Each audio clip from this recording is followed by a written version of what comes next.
চলো তোমাদের সাথে আজকে একটা বাবানের প্রিয় ভেজিটেবল স্যুপ রেসিপি শেয়ার করি। তো এটা হচ্ছে সুইট কর্ন, আর এখানে কর্নফ্লাওয়ারগুলো রেখেছি, আর ওখানে কিছু সবজি আর বাটার নিয়ে নিয়েছি। আর এই দেখো এখানে কড়াইতে বাটার দিয়ে দিয়েছি আমি, আর একটু রসুন কুচি দিয়ে দিলাম, দিয়ে এখানে সবজিগুলো দিয়ে দিচ্ছি একে একে, আর সুইট কর্ন দিয়ে দিচ্ছি। তো এর মধ্যে আমি লবণ দিয়ে তারপরে জল দেবো। আমার ভিডিওটা এডিট করতে একটু প্রবলেম হয়েছে, আগে পিছিয়ে হয়ে গেছে, কিছু মনে করো না।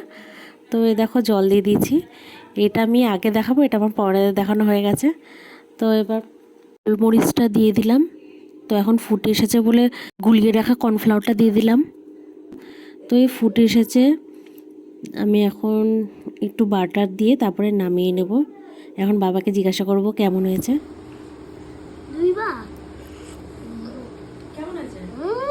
ওই দেখো, দেখেছো, খুব ভালো লেগেছে। তো টাটা ফ্রেন্ডস। কি হয়েছে? ও স্বাদ হয়েছে। ও